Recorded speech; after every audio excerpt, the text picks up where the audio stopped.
మనం ఆవకాయ మాగాయి ఎలా అయితే పెట్టుకుంటామో మామిడికాయ సీజన్లో ఇలా తొక్కుడు పచ్చడిని కూడా పెట్టుకుంటూ ఉంటారు.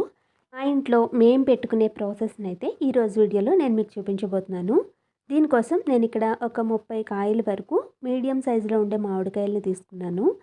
నేను తీసుకున్న కాయలు అనేవి బాగా పుల్లగా లేవు, అలాగని పులుపు తక్కువగా లేవు, మీడియం పులుపుగా ఉన్నాయన్నమాట. కానీ ఊట మాత్రం చాలా ఎక్కువగా వచ్చింది.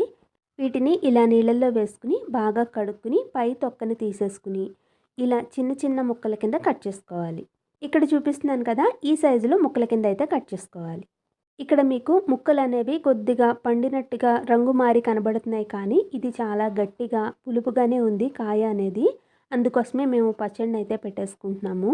ఇప్పుడు దీంట్లోకి కొద్దిగా పసుపుని నేను చూపిస్తున్న గ్లాస్ తోటి 2 గ్లాసుల వరకు ఊరగాయ సాల్ట్ని అయితే వేసుకుంటున్నాను. ఇలా ఉప్పు పసుపు వేసుకున్న తర్వాత ముక్కల్ని బాగా